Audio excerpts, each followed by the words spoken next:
আম আর মুড়ি কে খাবে বলো? এ দেখো আম, এ দেখো মুড়ি। আজকে দারুণ একটা শুভ দিন। আমাদের কৃষাণু বাবা সঙ্গে বড় জয় হয়েছে, বুঝতেই পারছো কেন। সন্দীপের কাছে চলে এসছে, আর কোনো সমস্যা নেই। তো তার জন্য আজকে আম মুড়ি খাচ্ছি। ভাবা যায়, মিষ্টি নিয়ে আসিনি তো, আম মুড়ি খাচ্ছি। তোমরাও খেয়ে নাও একটু মিষ্টি মিষ্টি করে। এই হেভি মিষ্টি এই আমগুলো, দারুণ মিষ্টি। এটা এরকমই কালো হয়ে মানে বোঠাটার জন্য এমনি লাগছে, কিন্তু এই আমগুলো যা মিষ্টি খেতে কি বলবো তোমাদেরকে, হেভি। তাই আমি ছাড়িয়ে রেখেছি, তাই খাবো এখন। তোমরাও খেয়ে নাও, দেখে দেখে খেয়ে নাও, দেখে দেখে খাও। আমার ভিডিওটা কালকে আসবে, আমি দিতে পারলাম না কেননা লাইভ চলছিল, সবার লাইভ চলছিল বলে। তো আমাদের খিচুড়ি এসছে, প্রসাদে খিচুড়ি, তারপরে তো আমার একটা সবজি, আর আছে পায়েস, খুব সুন্দর বেশ গোবিন্দভোগ চালের খিচুড়ি, আর আম মুড়ি। এইগুলো দিয়ে আমাদের আজকে ডিনার হয়ে যাবে। যে চলো আগে খেয়ে নিই। আমি ভিডিওটা কত সুন্দর করে করলাম জানো, আর এই আপলোড হতে এত দেরি হচ্ছিল, যার কারণে দিতে পারলাম না।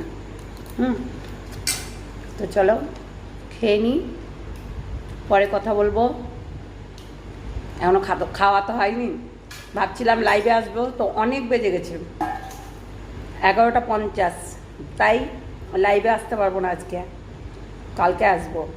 আমি ওই বললাম দুপুরবেলায় যতই মনে করি যে দুপুরবেলাটায় লাইভ করব, হয় না, বিশ্বাস করো। মানে এত বিরক্তকর না, বিশ্বাস করো। মানে গরমে রান্না করতে হয়, সবাইকে পরিবেশন করতে হয়, তারপরে ইচ্ছেই করে না যে লাইভে বসি, বক বক করি। ওই জন্যই তো অনেকেই বলেছো যে বিশেষ করে রিনাদি বলেছে যে আমি কাজল জিজুকে জিজু বলি কেন।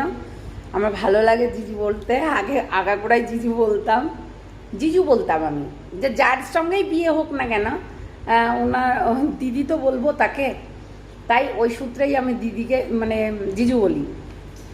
তো যাই হোক, চলো আগে খেয়ে নিই, খাওয়া দাওয়া করে নিই, অনেক রাত হয়ে গেছে, 12টা বেজে যাবে না হলে। চলো টাটা। আর যারা নতুন দেখছো আমার এই চ্যানেলটা, অবশ্যই সাবস্ক্রাইব করবে, লাইক করবে, শেয়ার করবে, কমেন্ট করবে। চলো টাটা, গুড নাইট সবাইকে। সবাই ভালো থেকো, এনজয় করো। আর ওই যে পোষ্যদের একদম মুখ লড়বে না।